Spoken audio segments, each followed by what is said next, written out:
Gothamites. If you're new here, hi.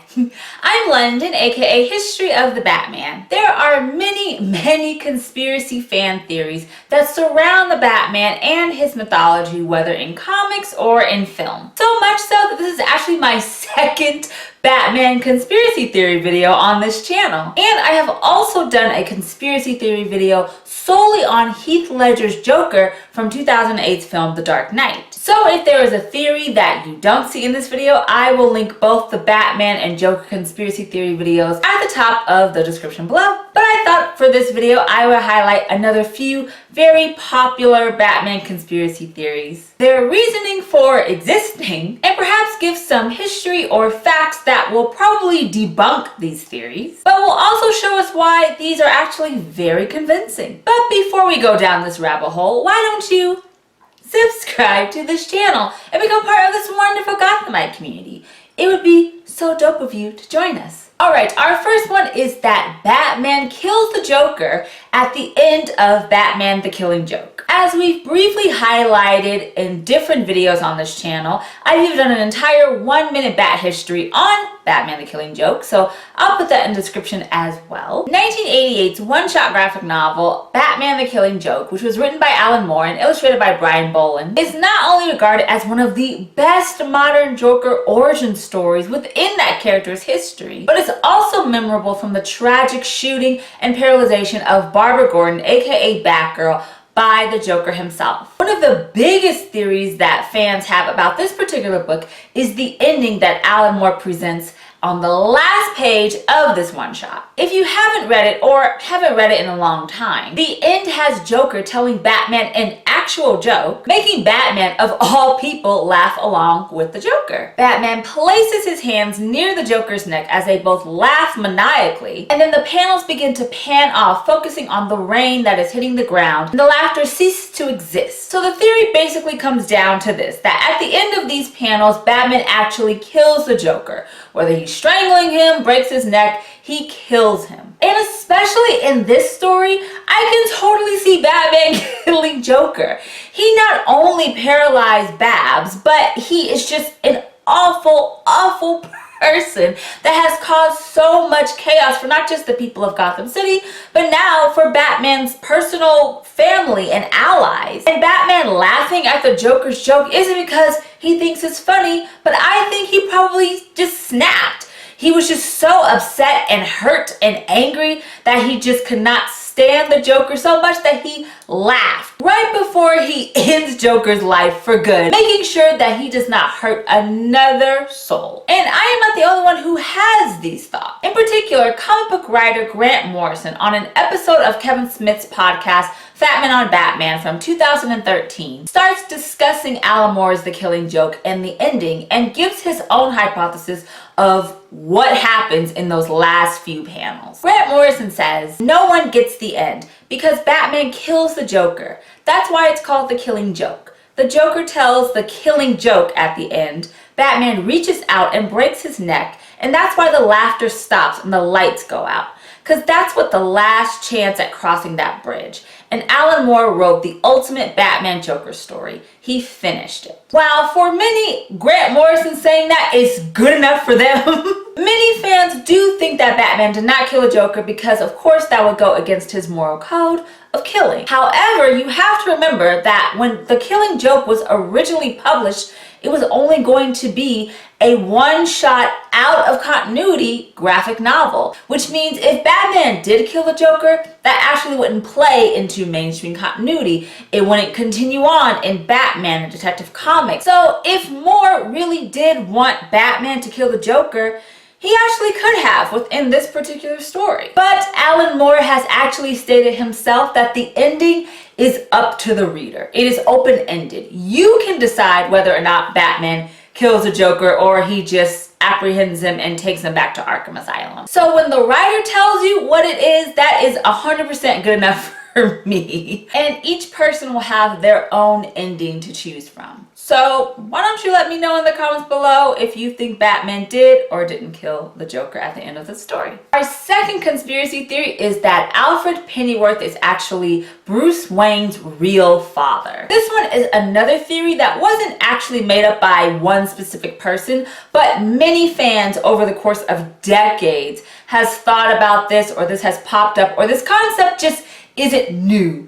It is rather old, and I totally get it. As we are all familiar with, whether or not you read comics, watch TV, watch the films, play the video games, however you are familiar with Batman, we know that at a young age, Bruce Wayne's parents, Thomas and Martha Wayne, were gunned down in Crime Alley. And after this tragic event, the family butler, Alfred Pennyworth, becomes the legal guardian to a young Bruce Wayne. But some believe that Alfred is such an amazing surrogate father because he is actually Bruce Wayne's biological father and not Thomas Wayne. It's kind of far-fetched if you really think about it. Like, just hearing it off the cuff, you're like, you know, maybe. But just because Alfred is an amazing role model and support system, especially for Bruce's nighttime activities as the Batman, doesn't mean that Thomas isn't actually Bruce Wayne's dad. It's a little extra. But one story in Grant Morrison and Tony S. Daniels' arc, Batman R.I.P.,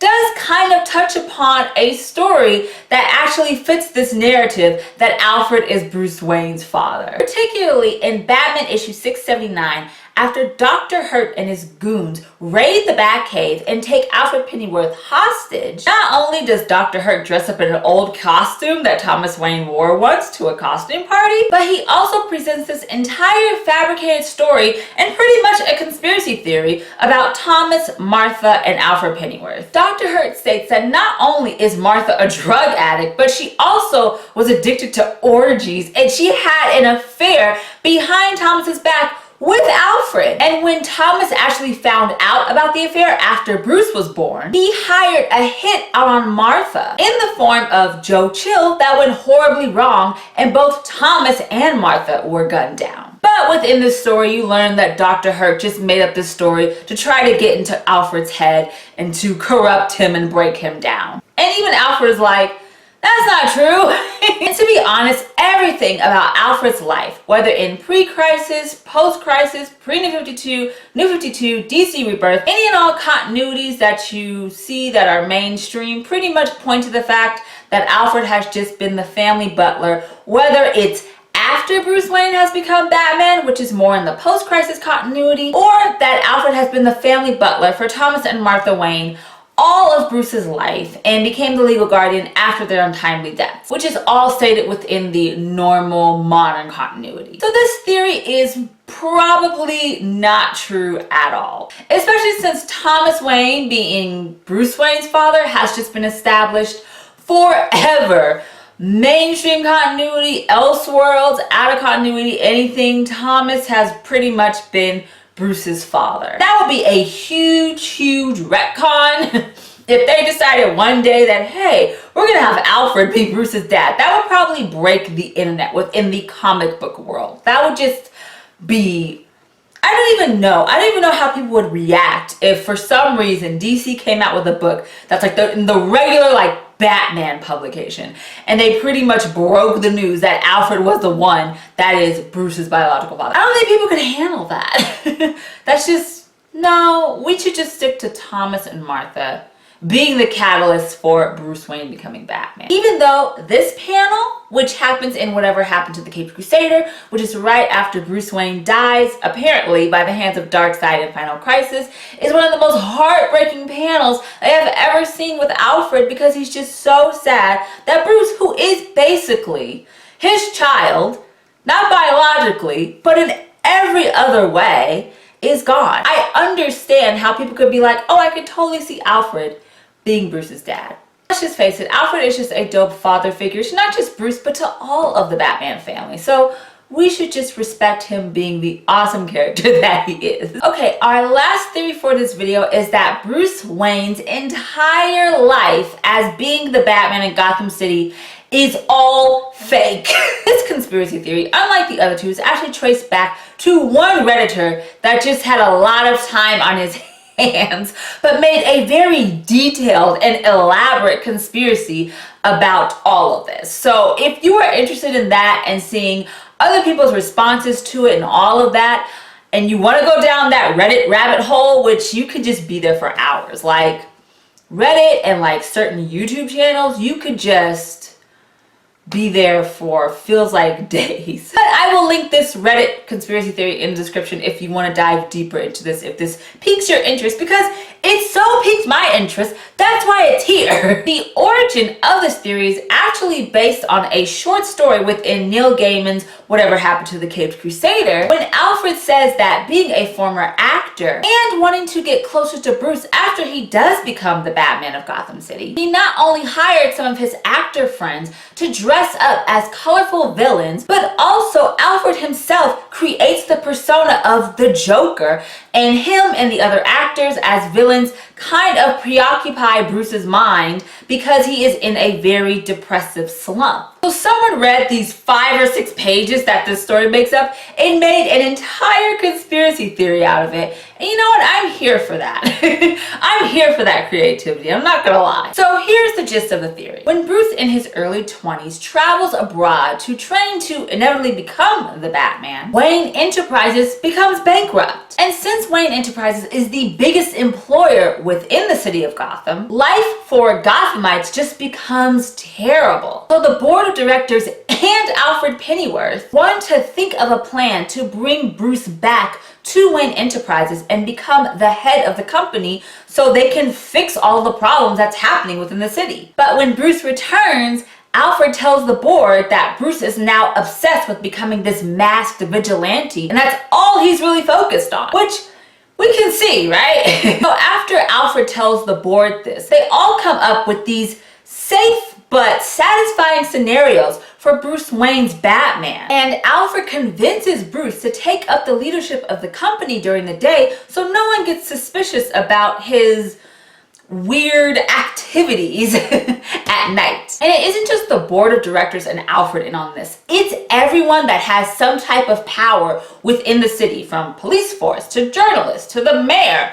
Everyone kind of knows this story, and they pretty much control the media that Bruce Wayne reads to assure that this secret isn't out, that all of this is just all fabricated just to appease Bruce, to keep him with the company. Then the Redditor starts to give certain examples that would support this theory. One of the biggest ones is that eventually the board of directors and Alfred hire actors to become the big supervillains of the city, from the Joker to Two-Face to Penguin. And they also hire actors for the Batman family, which is why there are so many Robins in the loop, because they always age out and they have to bring in another Robin to kind of keep the charade going. I have to say, when you really read it in full, it's a pretty dope theory.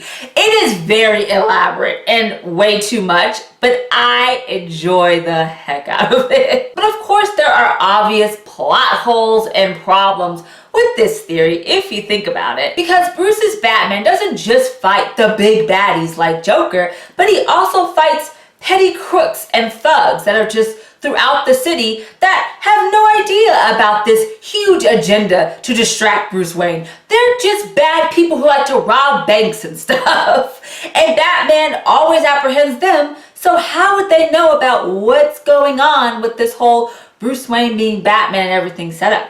They wouldn't. And also, because these scenarios are supposed to be safe for Bruce, he literally gets hurt every single night. Sometimes he almost dies. I mean, even at one point, Bane breaks his back in Batman Nightfall. So if it was supposed to be safe, why does he die almost all the time? There's just a lot of different things that you can poke holes at to show that, okay, this is probably just an elaborate theory. But because of the details within this theory, I commend the Redditor who created it. Now, if we could just take this same energy and put it towards stuff in like the real world, that'd be great.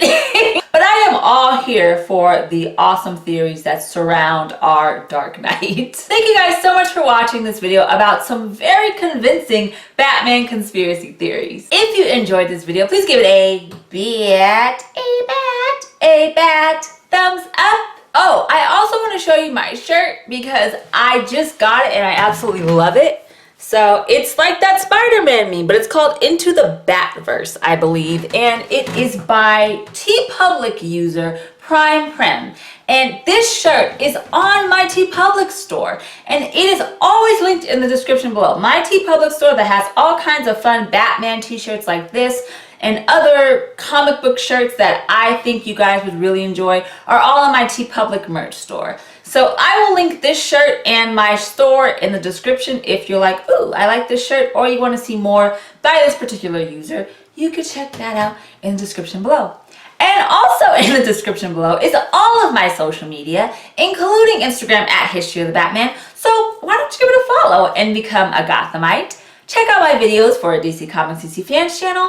And of course, please subscribe to this channel and become a part of this Batman community. It would mean so much to me. I also wanted to quickly note that I am dedicating this video to my sister Skylar. She just graduated from high school on Friday and she is attending UCI in the fall, and I am just so extremely proud of her. She is a brilliant young woman and she just rocks. And she really loves conspiracy theories. So the other two videos that I've done and this one literally I've done for her. This interests her so much and I just wanted to do this for her because she's dope.